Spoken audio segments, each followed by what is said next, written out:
ইসলাম নিজে থেকে নাম রাখেন নাই, কে রাখছেন? আরো জোরে বলেন, কে রাখছেন? আল্লাহ তাআলা বলছেন, সুবহানাল্লাযী আসরা বিআবদিহি লাইলাম মিনাল মাসজিদিল হারামি ইলাল মাসজিদিল আকসা, যে আমি ওই জেরুজালেমের মধ্যে একটা ঘর বানাইছি, সেই ঘরটার নাম হলো মসজিদুল আকসা। আল্লাহ তাআলা এই ঘরটাকে বানাইয়া আল্লাহ তাআলা ইব্রাহিম আলাইহিস সালাতু ওয়াস সালামকে বললেন, এবার তুমি একটা কাজ করো, এই ঘরে গিয়া ইবাদত করো। যে ঘর বানাইছ 16 কামরার ঘর, এটা হলো তোমার বাসস্থান, এটা হলো তোমার বাসস্থান, এটা হলো তোমার থাকার ঘর, যেখানে তুমি বসবাস করবা, এটা হলো বসবাসের গার। কিন্তু ইবাদতের জন্য একটা ইবাদত গার তোমাকে আলাদা বানাইতে বলছি, তুমি বানাইছ। এবার তোমার ফ্যামিলি থেকে আলাদা হইয়া ইবাদত বন্দেগী করবা। ঘরের মধ্যে থাইকা বিবির সামনে তাইকা সব ইবাদত কবুল হয় না, আলাদা হওয়া লাগে। আলাদা বলেন না, আলাদা। কারণ ফ্যামিলির সাথে থাকলে সব ইবাদতের মধ্যে মন বসে না, মনোযোগ থাকে না। নামাজে দাঁড়াইছেন, এই দিকটা বিবি আছে, হাঁটা চলা করতেছে, তার কথা স্মরণ হবে।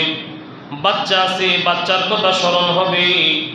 ফ্যামিলির মধ্যে তাইকা নানা নাসবাপতের কথা মনে হবে। এই জন্য আল্লাহ তাআলা একান্তভাবে একাগ্র চিত্রে ইবাদতের জন্য আল্লাহ তাআলা এই মানুষগুলাকে, মুসলিম সম্প্রদায়কে আল্লাহ তাআলা একটা ইবাদতের ঘর বানায় দিয়েছেন, তার নাম হলো মসজিদ। সুবহানাল্লাহ বলেন। আল্লাহ তাআলা বলেন, ইবাদতের জন্য একাগ্র চিত্রে একান্নমুক্তভাবে তুমি আমার কাছে দিলকে খোলা করে ইবাদত করবা। যেখানে দুনিয়া থাকবে না, সংসার থাকবে না, স্ত্রী থাকবে না, সন্তান থাকবে না, আপনজন থাকবে না, বন্ধু বান্ধব থাকবে না, দুনিয়ার কোনো ব্যবসা থাকবে না, চাকরি থাকবে না। যে মসজিদ তোমার জন্য আমি আলাদা করে বানাইলাম, এখানে আসার পরে তুমি এমনভাবে ইবাদত করো, সব কিছু থেকে তুমি আলাদা হয়ে যাও, সব কিছু থেকে তুমি পৃথক হইয়া এই জায়গার মধ্যে বৈশা তুমি ইবাদত বন্দেগী করো। কোন মানুষ যখন মসজিদের মধ্যে বৈশা ইবাদত করার সময় যখন দুনিয়ার চিন্তা করে, সংসারের চিন্তা করে, ব্যবসা চাকরির চিন্তা করে, তখন আসমান থেকে আল্লাহর ফেরেশতারা ওই বান্দার জন্য লানতের বদদুয়া করে। এই তোর উপরে গজব পড়বে না। মসজিদ আল্লাহর ঘর, যেখানে একাগ্র চিত্রে ইবাদত করবা, ওই জায়গায় বৈশা সংসারে চিন্তা করো। আল্লাহ তাআলা ইব্রাহিম আলাইহিস সালামকে ইবাদতখানা আলাদা বানায়া দিয়েছেন। এই ইবাদতখানার ভিতরে বৈশা ইবাদত করে, ফাঁকে ফাঁকে বাসায় যায়। এই দিকটা বিবির খোঁজখবর নেই, আবার এই দিকটা ওই যে শ্বশুর কিছু বকরি কিছু দুম্বা দিয়া দিছিলেন, ওইগুলাও দেখাশোনা করে, এগুলা রাখালি করে। বাকি সময়টা ঈশা ইবাদত বন্দেগী করে। তো এইভাবে অনেক বছর চলে গেল, অনেক বছর চলে গেল, অনেক বছর চলে গেল। আল্লাহ তাআলা কোন ইবাদত কবুল হয়, দোয়া আল্লাহ তাআলা কবুল করেন না। সেটা হলো এই মর্মে দোয়া, আমার জন্য একটা সন্তান দাও, সন্তান দিয়ে আমার ফ্যামিলি, আমার সংসারকে উজ্জ্বল করো। তো হঠাৎ করে একদিন ওনার জবান দিয়া বের হয়, রব্বি হাবলি মিনাস সালিহিন, রব্বি হাবলি মিনাস সালিহিন। এ আমার রব, তুমি আমাকে এমন একটা সৎ সন্তান দান করো। আল্লাহু আকবার বলেন। এমন একজন সালিহিন সন্তান দান করো, এমন একজন উত্তম সন্তানের পিতা বানায়া দাও, যেই সন্তানের মধ্যে বরকত আর বরকত, যে সন্তান আগামী প্রজন্মের জন্য বড় রহমতময় হবে, বরকত বয়ে আনবে, এমন একজন সৎ সন্তান তুমি আমারে দান করো, সন্তান দান করো। আল্লাহ কই, নবী গো, এই দোয়া করার পরে আমি আল্লাহ দোয়া ফালাইতে পারি নাই, আমি আল্লাহর সাথে সাথে দোয়াকে আমি আল্লাহ মঞ্জুর করলাম। তবে শুনেন, এই দোয়া যখন কবুল করি তখন ইব্রাহিম আলাইহিস সালামের বয়স হলো 93 বছর। কত বছর? এক বর্ণনায় আসছে 93 বছর, আরেক বর্ণনায় আসছে 97 বছর। 93 বা 97 বছর বয়সে, অর্থাৎ মানুষটা যখন বুড়া হয়ে গেছে, মানুষটা যখন বার্ধক্যে উপনীত হয়ে গেছে, তখন আল্লাহ তাআলা আসমানের দোয়া কবুল করে আল্লাহ সন্তান দান করলেন। আল্লাহ তাআলা বলেন ফাবাশশারনাহু বিগুলামিন হালিম, সুসংবাদ নে ইব্রাহিম, তোমাকে আমি আল্লাহ পদ পবিত্র একটা আমার গোলাম দান করছি। নেককার সন্তান, এমন সন্তান দিছি। ফাবাশশারনাহু, এই বাশির মানে প্রশংসিত সুসংবাদ, বলে এমন একটা প্রশংসিত সুসংবাদ আমি তোমারে দিছি, কি জানো? তোমারে আমি আল্লাহ এমন একজন আনুগত্য সন্তান দান করছি। আনুগত্যশীল গোলাম। গোলাম, এই গোলাম কি আনুগত্য হয় না অনানুগত্য হয়? আরে আদব বলা হয় না বেয়াদব হয়? গোলাম তো তাকেই বলে যে মনিবের সব কথা মানে। সব কথা কি বলে? আরে আমার গোলামটা খুব বালা, খুব আনুগত্যশীল, এইবার আমার না জিগায়া কিচ্ছু করে না। আল্লাহ কো আমি তোমারে সুসংবাদ দিতেছি এমন একজন গোলামের, যে গোলাম খুব আনুগত্যশীল। মুফাসসিরিন কেরামগণ বিভিন্ন তাফসীরি কিতাবের ভিতরে লেখে আল্লাহ তাআলা আনুগত্যশীল গোলাম দিলেন। এই কথা আল্লাহ তাআলা কেন বললেন? বলে এই কথা বলার মূল মাকসাদ হলো সামনে আসবে। আল্লাহ তাআলা আনুগত্যশীল কেন দিছেন বলে সামনে বর্ণনা আসতেছে। ওই যে জবাই করবে, জবাই, এই জন্য আল্লাহ পাক আনুগত্য সন্তান যদি না হয় তাইলে বাবার কথা মানবনি? আরে কোন মানে? আনুগত্যশীল সন্তান যদি না হয় তো বাবার কথা মানবে না। বাবাই বলবে উত্তরে যা, হে যাব দক্ষিণে। বাবাই যদি পয়সা তা খেয়ে দিব দৌড়। বাবাই কইব এটা হে করবো আরেকটা। আল্লাহ তাআলা বলেন ফাবাশশারনাহু বিগুলামিন হালিম, আমি তোমাদের সুসংবাদ দিচ্ছি এমন এক গোলামের, যে গোলামটা অত্যন্ত আনুগত্যশীল হবে। এই ইব্রাহিম, তুমি যা বলবা তাই করবে, তোমার বেয়াদবি হবে না, তোমার আনুগত্য থেকে দূরে যাবে না। তুমি যা কমান দিবা তাই মানবে, তুমি যা বলবা তাই মানবে। তার মানে তোমার এমন একজন সুপুত্র আমি আল্লাহ দান করলাম। ইব্রাহিম, এমন সন্তান আমি আল্লাহ অতীতে দান করি নাই, একমাত্র তোমারে দান করলাম। ইব্রাহিম আলাইহিস সালামকে আল্লাহ তাআলা সুসংবাদ দিয়া দিলেন। ইব্রাহিম আলাইহিস সালাতু ওয়াস সালাম মসজিদুল আকসা থেকে এই সুসংবাদ নিয়ে দৌড়ায়া বাড়িতে গেলেন। বাড়িতে যাইয়া আমার ভাইয়েরা বিবিকে গিয়া বলবেন, বিবি সুসংবাদ তো আল্লাহ আমাকে দিছে, আমাকে আল্লাহ সন্তান দিবে, সন্তান দিবে। তো বাড়িতে গিয়া বিবির লগে যখন বলছে সন্তান দিবে, আমারে আল্লাহ পবিত্র সন্তান দিবে, আমারে আনুগত্য সন্তান দিবে, বিবি ডাক দিয়া বলেন আপনারে আল্লাহ বলছে সন্তান দিবে, কিন্তু সন্তান যে দিবে এই সন্তানের কোনো আলামত আমার কাছে নাই। বুঝেন নাই? বিবি বলছে সন্তানের কোনো আলামত তো আমার কাছে নাই, আলামত প্রকাশ পায় না। আমার মায়েরা, সন্তান যদি হয়, মা যিনি তিনি 1 মাস করে সন্তানের আলামত পায়। মা সন্তান যে হবে 1 মাস করে আলামত বোঝা যায় যে আমার সন্তান হবে। 1 মাসের মধ্যে মহিলারা বুঝতে পারে সন্তান হবে। বিবি সারা ডাক দিয়া বলে, স্বামী গো, আল্লাহ যে আপনারা জানাইছে সন্তান দিবে, কিন্তু আমার কাছে সন্তানের কোনো আলামত নাই।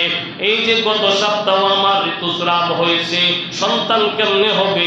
ইব্রাহিম আলাইহিস সালাম বলেন, আমার মালিক যে বলছে সন্তান দিবে এটাই চূড়ান্ত সত্য। কেমনে দিবে, কিভাবে দিবে, কার মাধ্যমে দিবে, এটা মালিক জানে। কে জানে? কে জানে? দিবে আল্লাহ, এটাই সত্য। কেমনে দিবে আল্লাহ জানে। তো ইব্রাহিম আলাইহিস সালাম এই কথা বললেন, আর কিছু বললেন না। আমার ভাইয়ের, ইব্রাহিম আলাইহিস সালাম পরের রক্তে যখন নাকি মসজিদে আসলেন, আল্লাহ তাআলার নির্দেশ হলো, ইব্রাহিম পবিত্র সন্তান যদি চাও তাইলে এই জেরুজালেমে আর থাকার দরকার নাই, এখান থেকে সফর করো, সফর করো, সফর করো। এখান থেকে সফর করে জায়গা ত্যাগ করে অন্যথায় হিজরত করো, তাইলে তোমার পবিত্র সন্তান দিব। এবার ইব্রাহিম আলাইহিস সালামের বুঝে আসছে, হ্যাঁ আমার বিবি বলছে এই দিকটা সন্তানের কোনো আলামত নাই, এই দিকটা মহামালিক কয় সফর করে হিজরত করে অন্যথায় গেলে আল্লাহ সন্তান দেবে। তার মানে রে আমার সন্তান হওয়ার জন্য অন্য কোনো ব্যবস্থা আছে। ইব্রাহিম আলাইহিস সালাম বিবির কাছে বিস্তারিত না বলে বিবিরে বললেন, বিবি হে, আমি আল্লাহর পয়গম্বর, আল্লাহ পাক যখন যেখানে যাওয়ার জন্য নির্দেশ করেন আমাকে সেখানে যাওয়া লাগে। এ বিবি চলো চলো, এখান থেকে আমাদেরকে হিজরত করে অন্যথায় যাওয়া লাগবে। অনেক লম্বা চড়া কথা। আমার ভাইয়েরা স্বামী স্ত্রী এখান থেকে রেডি হইয়া যখন হিজরত করে রওনা করলেন, জেরুজালেমের এরিয়া পার হওয়ার পরে এমন একজন জালেম বাদশাহ এলাকার ভিতরে প্রবেশ করলো, যেই জালেম বাদশাহ আমার ভাইয়েরা বড় ব্যভিচার জিনা করছিল, বড় লম্পট ছিল। এই জালেম বাদশাহ একদল লোক এমন লাগায়া রাখছে, পুরা এলাকার ভিতরে যত সুন্দরী সুন্দরী কুমারী নারী আছে এদেরকে আমার কাছে নিয়ে আসবা আমার বুক বিলাসের জন্য। আর যদি কোনো সুন্দরী নারী পাও, যেই নারীর বিবাহ হয়ে গেছে, স্বামী আছে, তাইলে স্বামীটারে মাইরা তারে নিয়ে আসবা। কত বড় জালেম হয়, বিয়া না হইলে এমনি নিয়ে আসবা, বিয়া হইলে স্বামীরে কতল কইরা নিয়ে আসবা। ইব্রাহিম আলাইহিস সালাতু ওয়াস সালাম যে মাত্র এলাকার ভিতরে ঢুকছে, আল্লাহ পাক হযরত জিবরাইলকে দিয়া জানায়া দিলেন। জিবরাইল আইসা কই আল্লাহর খলিল, আল্লাহ পাক জানায়া দিছে এমন একটা এলাকার ভিতরে ঢুকছেন বড় জালেমের এলাকা। আল্লাহ আপনারে বলছে হিকমত অবলম্বন করার জন্য, কৌশল অবলম্বন করার জন্য। ইব্রাহিম আলাইহিস সালাতু ওয়াস সালাম এইটুকুই বুঝে গেলেন। আল্লাহ বলছেন হিকমত অর্জন করার জন্য, হিকমত অবলম্বন করার জন্য। ইব্রাহিম আলাইহিস সালাম এবার সামনে কদম দেয়, চিন্তা করে, কদম দেয়, চিন্তা করে। হঠাৎ করে ওই জালিম বাদশার একদল প্রহরী দৌড়ে আসলো ইব্রাহিম আলাইহিস সালাতু ওয়াস সালাম এবং তার বিবি সারা আলাইহিস সালামকে ঘেরাও করে ফেললেন। ইব্রাহিম আলাইহিস সালামকে প্রশ্ন করলেন, এ যুবক, এ তোমার বাড়ি কোথায়, কোত্থেকে আসছো? আমার বাড়ি ইরাকে, আমি এখান থেকে আসছি, জেরুজালেম থেকে আসছি। কই যাইবা? ইব্রাহিম আলাইহিস সালাম বলেন, আমি জানি না, আমার মালিক জানে, মালিক যেদিকে যাওয়ার জন্য বলে সেদিকেই যাব।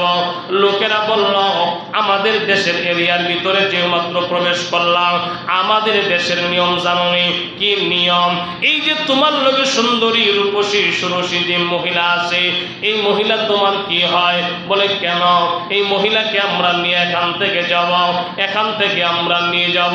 বলে এই মহিলা তোমার কি হয়? বলে কি হয় মানে এটা বুঝলাম না, এটা বলো কি হইলে তোমরা কি করবেন? ওই লোকেরা বলল, এই মহিলা যদি তোমার বোন হয় বা অন্য কোনো কিছু হয় তাইলে তোমার কোনো ক্ষতি নাই, মহিলা নিয়ে যাব। আর যদি তুমি তার স্বামী হও তাইলে তোমার কতল করে এখান থেকে নিয়ে যাব। ইব্রাহিম আলাইহিস সালাম তখন হিকমত করে বললেন, শোনো, এই মহিলা আমার বোন হয়। কি হয় বলেন? আমার বোন হয়, বোন হয়। এই জন্য এটা একটা বিধান হলো ইসলামের শরিয়াতে যে স্ত্রীকে বোন রূপ, অর্থাৎ স্ত্রীকে বোন বলা যায়। স্ত্রী বোনের মানে বোন সম্বোধন করা এটা কোনো অনুচিত না, উচিত কাজ। এবং হিকমতের সাথে উনি বললেন আমার বোন হয়। এই জন্য আল্লাহ রসুল বলছেন, আল মুসলিম আকুল মুসলিম, যেমন মুসলমান মুসলমান ভাই ভাই, এমন মুসলিম মহিলারাও বোন। আল্লাহ তাআলা পিতা বানাইছেন একজনকে, সকলকে আল্লাহ ভাই বোন বানিয়ে দিয়েছেন। বলেন সুবহানাল্লাহ। আমার ভাইয়েরা, এখানে অনেক লম্বা কথা। ইব্রাহিম আলাইহিস সালাম সালাতু ওয়াস সালাম তখন যখন বললেন বোন হয়, আমার ভাইয়েরা সারা আলাইহিস সালামকে আমার ভাইয়েরা প্রহরীরা ধরে ওই জালেম বাদশার কাছে নিয়ে গেল এবং ইব্রাহিম আলাইহিস সালামকে নিয়ে জেলখানার মধ্যে বন্দী করে ফেলল। আল্লাহর খলিল ইব্রাহিম জেলখানায় যখন বন্দি করলো, জেলখানার ভিতরে যাওয়ার পরে ইব্রাহিম আলাইহিস সালাম নামাজের মধ্যে দাঁড়ায় গেলেন। নামাজে দাঁড়াইয়া মহামালিকের লগে কথা কয়, আল্লাহ তাআলার কাছে বলেন, আল্লাহ পরীক্ষার মধ্যে আবারও ফালাইয়া দিলাম, পরীক্ষায় যেন আমি বিজয় হয়। ইব্রাহিম আলাইহিস সালাম সেই দিকটা নামাজের মধ্যে দাঁড়ায় দোয়া করে, অন্যদিকে সারা আলাইহিস সালামকে আমার ভাইয়েরা জালেম বাদশার খাস কামরায় নিয়ে গেল।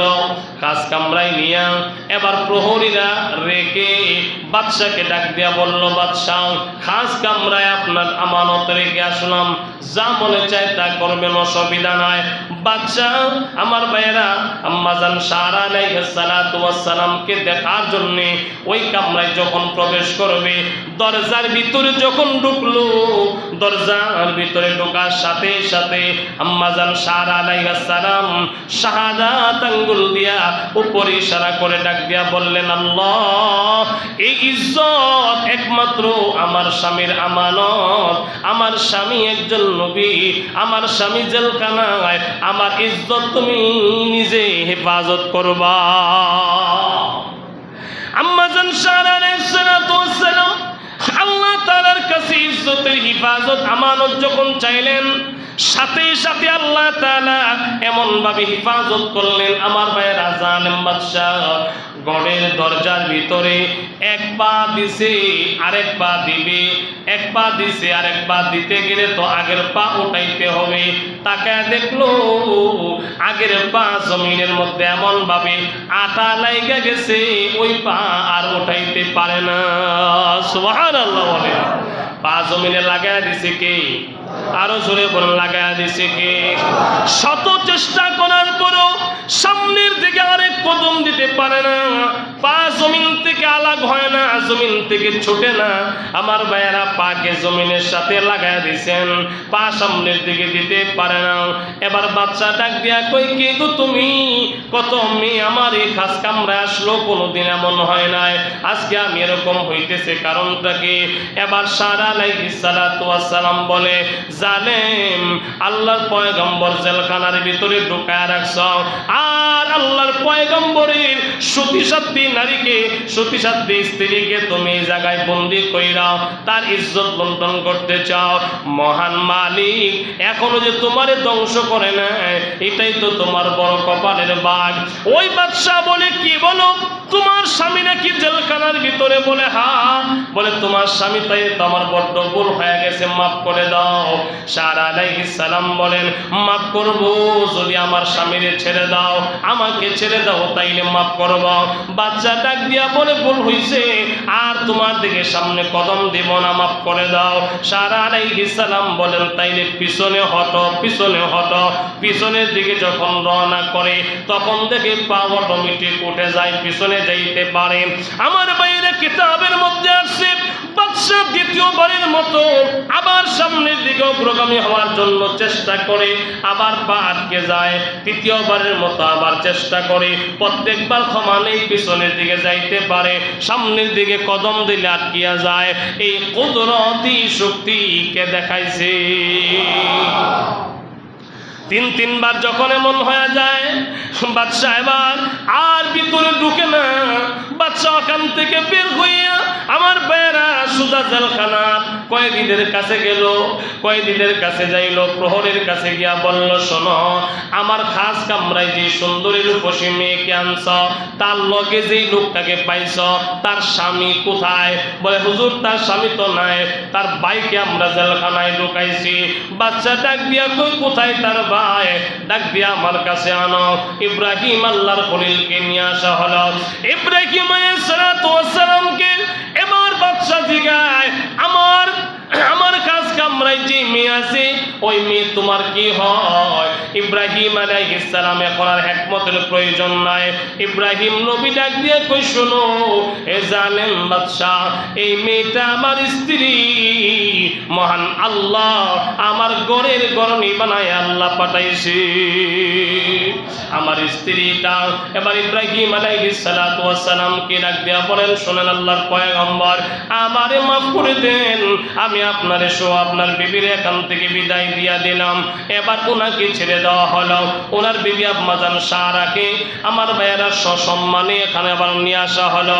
ইব্রাহিম আলাইহিস সালাতু ওয়াস সালাম এবং আম্মাজান সারা আলাইহিস সালাম যখন ওখান থেকে বিদায় হবে, ওখান থেকে বিদায় হয়ে যখন আসবে আমার ভাইয়েরা এমন সময় ওই বাচ্চা ডাক দিয়া কয়, এগো আল্লাহর পয়গম্বর, এ আল্লাহর খলিল, আপনি আপনার স্ত্রীকে এখান থেকে নিয়ে যাবেন, অসুবিধা নাই, কিন্তু আমি আপনার সাথে আপনাদের সাথে আরেকটা মেয়েকে আমি দিতে চাই।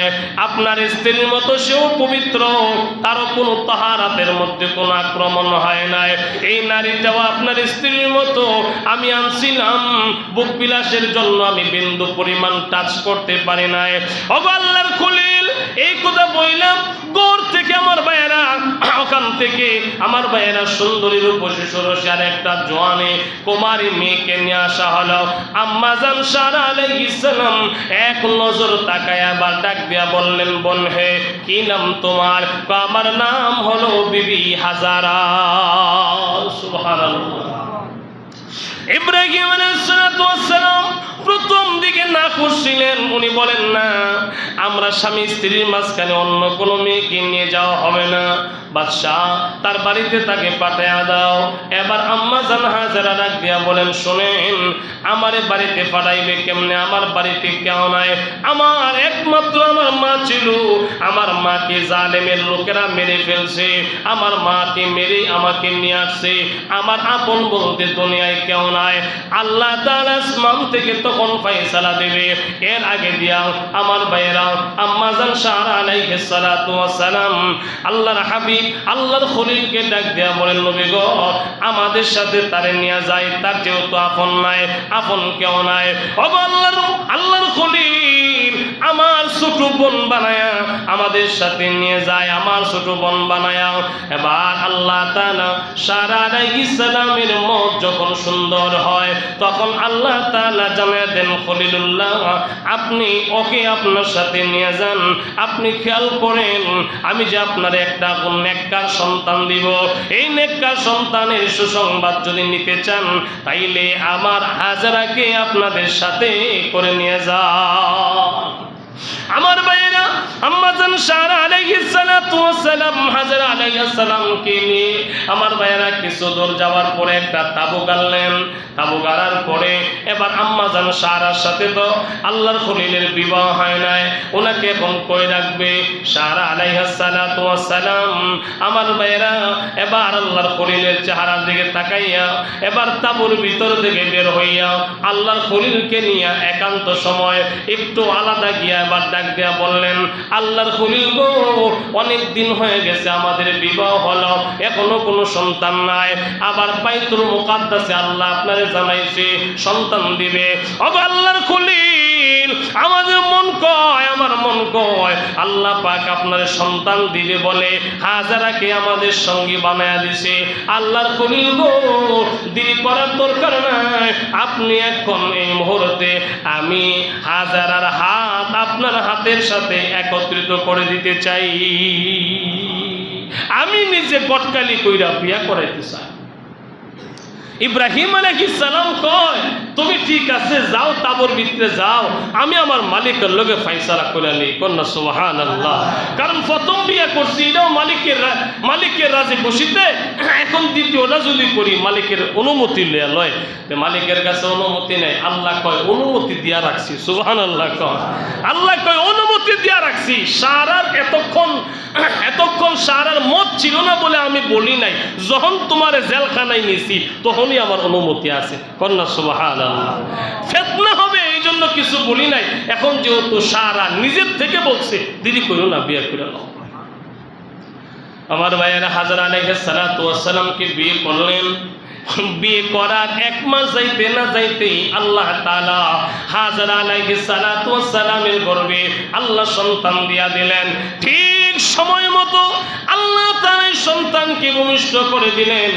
আল্লাহ তাআলা বলেন, নবী গো, আমি যে আপনারে বলছি বাবা শরণাহু বিগুলামিন হালিম, ওগো আল্লাহর খলিল, এই যে আপনার গোলাম এখন আসার সময় হয়েছে, আমি আল্লাহ তার নাম রাখলাম ইসমাঈল জবিউল্লাহ।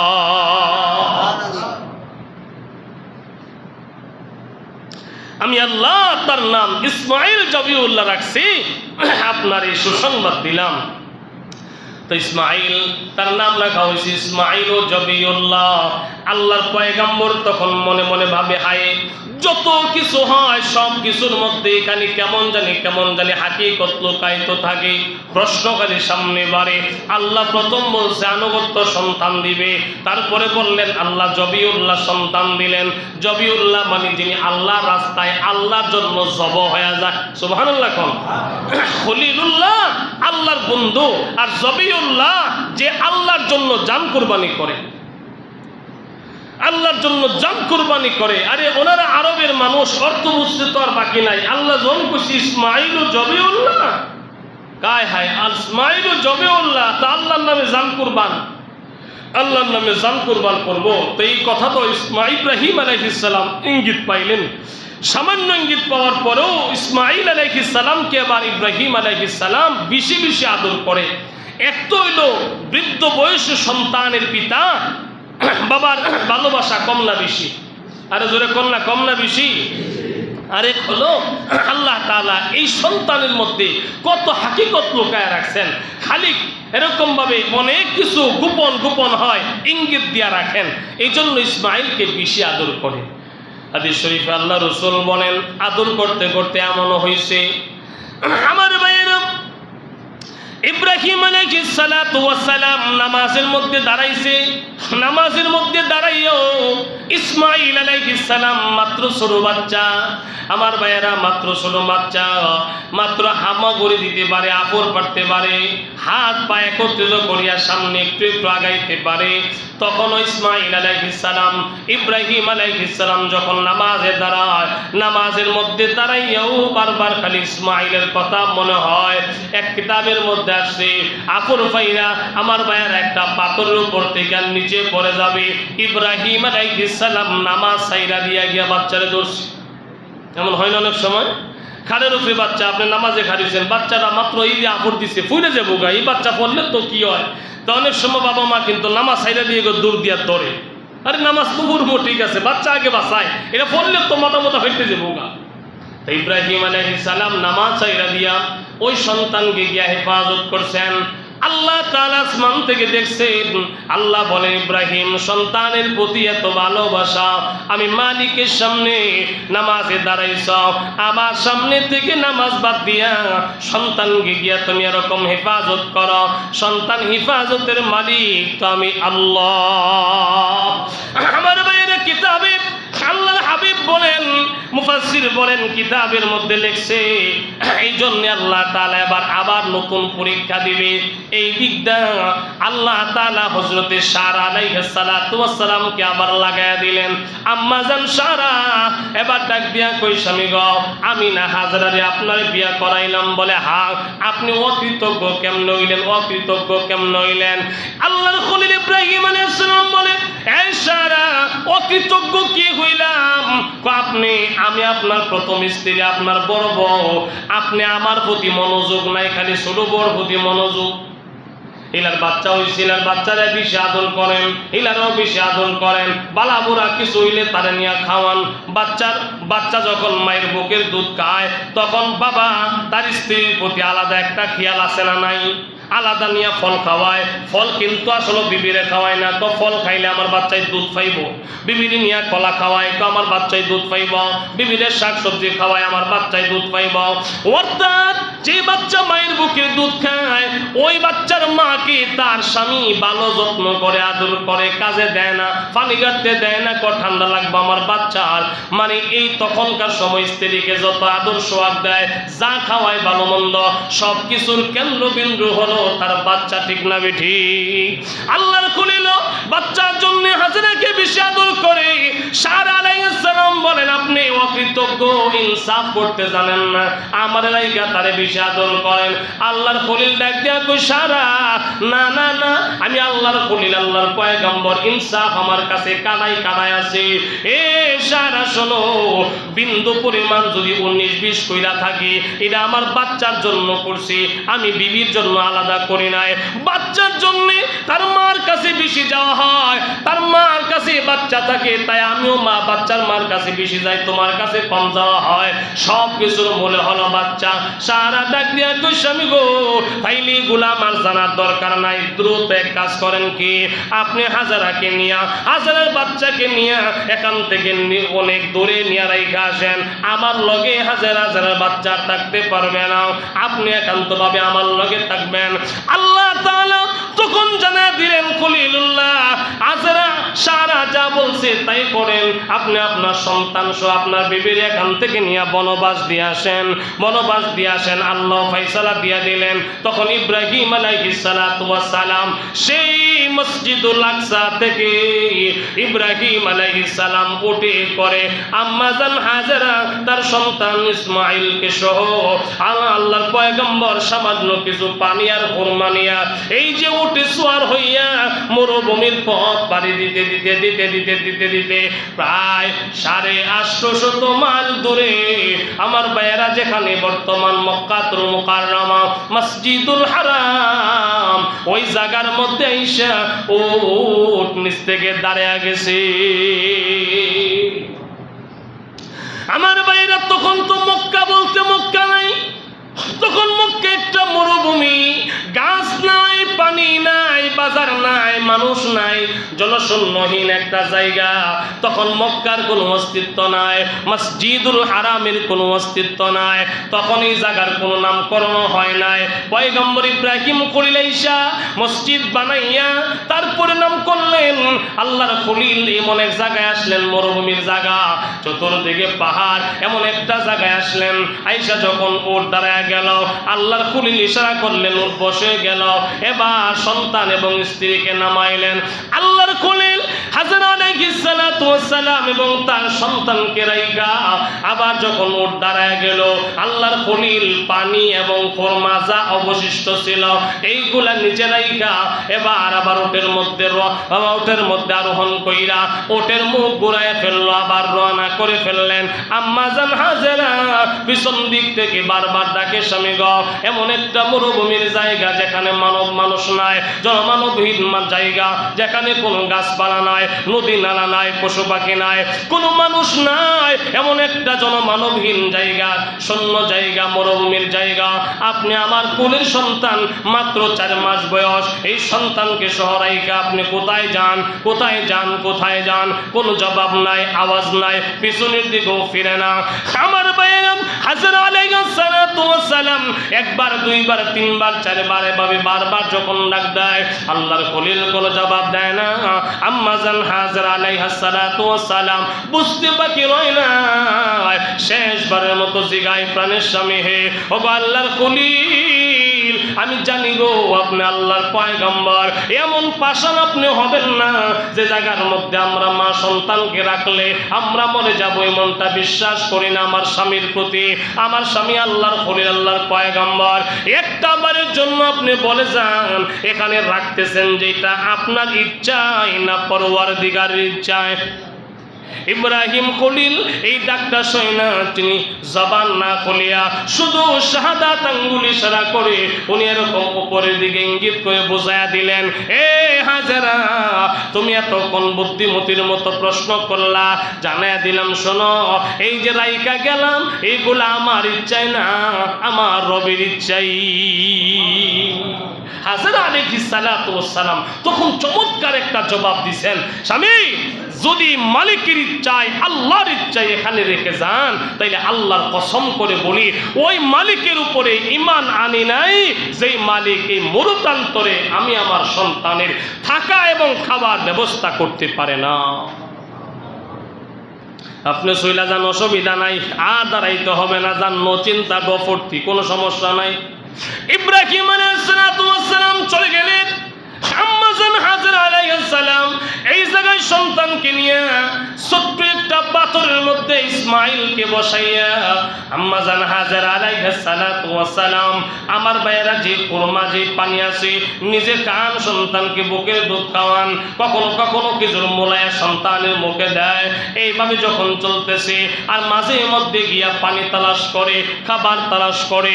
একদিন চলে গেল কোনো পানি নাই, খাবার নাই। 2 দিন চলে গেল অন্য কোনো পানি খাবার জোগাইতে পারলেন না।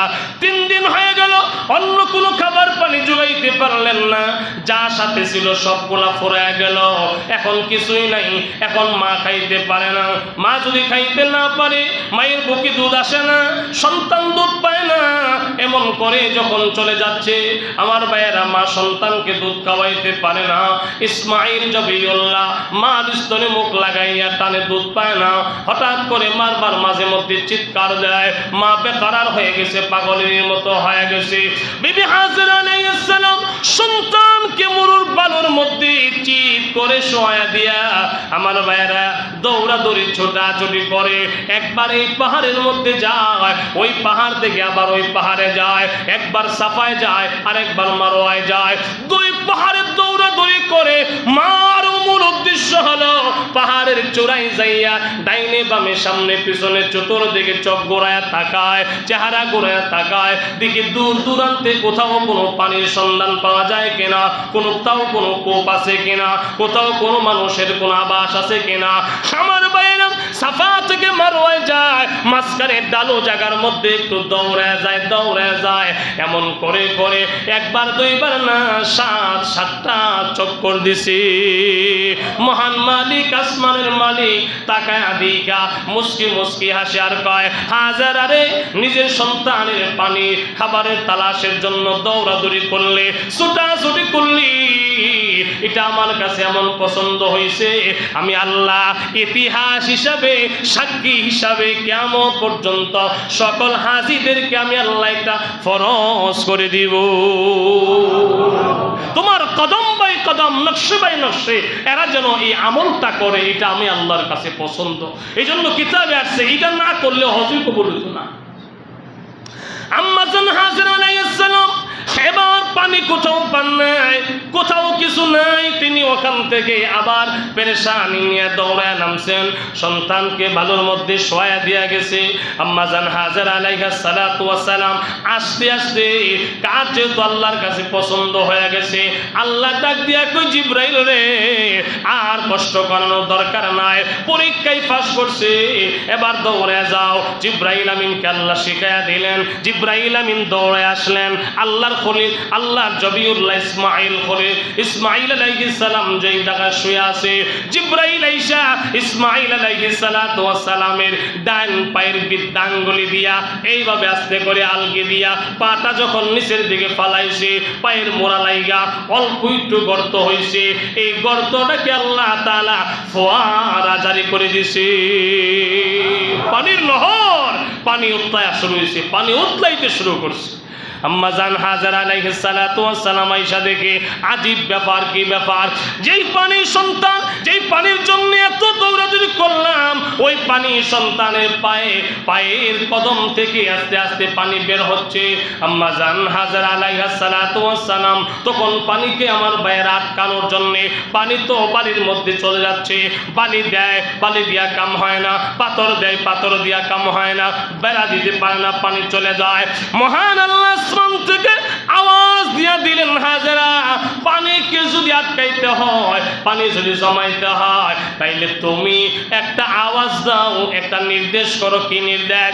তুমি বলো, ইয়া জমজম, ইয়া জমজম, এই কথা বলো। আম্মা জান হাজেরা আলাইহিস সালাতু ওয়াস সালাম তখন এই শব্দ যখন বলার পরে কোনো বাদ লাগে নাই, বেড়া লাগে নাই, অটোমেটিক পানি ওই জায়গায় জমে গেল। ওখান থেকে নাম আসছে, এটা আবে জমজম, এটা হলো জমজমের পানি, যেই পানি আম্মা জান হাজরা আলাইহিস সালাতু ওয়াস সালাম জমাইলেন। আর জমজমের পানির আমার ভাইয়েরা প্রসিদ্ধ কিতাবে আসছে 19টা গুণ আছে, 19টা গুণ। সাধারণ পানি আর জমজমের পানির মধ্যে গুণাগুণের দিকটা 19 গুণ বেশি। বলেন সুবহানাল্লাহ। জমজমের পানির বড় একটা গুণ হলো দুধের মতো। দুধ যেমন খাইলে তৃষ্ণাও মিটে, পেটও ভরে। বলেন কি মিটে? তৃষ্ণাও মিটে, পেট ভরে। আর দুধ খাইলে কি হয় বোঝে না কোন? দুধ খাইলে দুইটা না, দুধ তো হইল 2 in 1, একের ভিতরে 2। দুধ খাইলে পেটও ভরে, তৃষ্ণাও মিটে, পানির কাজও দে, খাবারের কাজও দে। জমজমের পানিও যদি এরকম মানুষ খায় তো জমজমের পানি খায়ও খিদা নিবারণ করতে পারে। বলেন সুবহানাল্লাহ। আম্মা জান হাজরা আলাইহিস সালাতু ওয়াস সালাম এই যে এখন সুফল শুরু হয়ে গেছে, জমজমের পানি পাইছেন। অনেক লম্বা ইতিহাস, সময় কম। এই দিকটা কয়েকদিন বাদে আমার ভাইয়েরা এক সাউদ গোত্রীয় লোকেরা এই এলাকা দিয়া তারা ব্যবসার জন্য, সাউদ গোত্রের লোকেরা এক কাফেলা ব্যবসার জন্য যাইতেছে। তো তারা এই জায়গার মধ্যে আসছে, অর্থাৎ এখান থেকে একটু দূরে সমান সমান জায়গা, ওখানে থাইকা তাদের গোড়া, তাদের উট সব বসে গেছে, প্রচন্ড তৃষ্ণার্ত। তখন ওই সাউদ গোত্রের লিডার বলল, শোনো এক কাজ করা যায়। কি করা? এই যে আশপাশে দেখো কোথাও পানির কোন ব্যবস্থা আছে কিনা। বলে খুঁজতে খুঁজতে খুঁজতে খুঁজতে আয়সা দেখি সেই সাফা মারওয়ার পাশে মা আর সন্তান বসে আছে, তাদের পায়ের কাছেই সুন্দর প্রবাহিত ঝর্ণা, অটোমেটিক পানি বের হইতেছে। গিয়া বলল, পানির সন্ধান পাইছি, তাড়াতাড়ি আসেন। তো তারা নেতা গেছে, নেতা গিয়া দেখে পানি আছে। আম্মা জান হাজরা আলাইহিস সালাতু ওয়াস সালামকে আল্লাহ তাআলা ওহীর মাধ্যমে জানায়া দিলেন, গায়বী আওয়াজে জানায়া দিলেন, হাজরা এখনো সময়, সুযোগ, যা কিছু অর্জন করার কাম করে লাও। আম্মা জান হাজরার সাথে ওই ব্যবসায়িক লিডার যখন কথা বললেন, আম্মা জান হাজরা বললেন, আপনি যে আমার এখান থেকে পানি নিবেন, আপনি খাবেন, আপনার পশু খাবে, বলেন বিনিময় কি দিবেন আমারে? বিনিময় আমার সন্তানকে আমাকে কি দিবেন? ওই লিডার নিজের স্বেচ্ছায় বলছে, আমি বিনিময়, আমরা এখান থেকে যখনই আমরা ব্যবসায় যাব, প্রত্যেকবার ব্যবসায় যাইতে আইতে এ জায়গায় আমরা তাবু গাড়বো এবং অন্য অন্য কাফেলাই না, এখানে আমরা একটা বাজার জমাবো এবং এই ব্যবসা এখানে যা মুনাফা হবে এখান থেকে একটা পার্সেন্টেজ আপনার সন্তানের জন্য জমা করা হবে। আপনারা মা সন্তানের খাবারের টেনশন নাই, সব আমরা ব্যবস্থা করবো। এইভাবে যখন ব্যবসায়িকরা এসে ব্যবসা জমান শুরু করে দিছে, সাউদ গোত্রের লোকেরা যখন জমান শুরু করে দিছে, তখন তো আমার ভাই আস্তে আস্তে এমন হলো, যেই জায়গায় বাজার জমে এই জায়গায় কি আর মরুভূমি তাহেনি? আস্তে আস্তে মানুষ বাজারের পাশেই থেকে বাড়িঘর করে, আস্তে আস্তে মানুষ বসবাস শুরু করে দিল, আস্তে আস্তে ঘর বাড়ি করলো। অল্প কিছুদিন ব্যবধানে, হাদিসে আসছে অল্প কিছুদিন ব্যবধান বলতে 4 বছর ব্যবধান, আরেকটা জায়গায় আসছে 7 বছরের ব্যবধান। 4 অথবা 7 বছরের ব্যবধানে এখানে পুরা শহরে পরিণত হয়ে গেছে, শহরে পরিণত হয়ে গেছে। এবং হাজরা আলাইহিস সালাতু ওয়াস সালাম এবং তার সন্তানকে এখানে সুন্দর ঘর বানায়া দিয়েছেন, থাকার জন্য প্রাসাদ বানায়া দিয়েছেন। এমন অবস্থা যখন হয়ে গেল আমার ভাইয়েরা, তখন ওই যে ইব্রাহিম আলাইহিস সালাতু ওয়াস সালাম, আল্লাহ পাক আবার ওখান থেকে নির্দেশ দিলেন। কি নির্দেশ? ইব্রাহিম আলাইহিস সালাতু ওয়াস সালাম স্বপ্নে দেখেন তার প্রিয় বস্তুকে কুরবানি করার জন্য আল্লাহ নির্দেশ করতেছে। আল্লাহ স্বপ্নের মাধ্যমে জানায় দেয়, ইব্রাহিম প্রিয় বস্তু আমার জন্য কুরবানি করো। ইব্রাহিম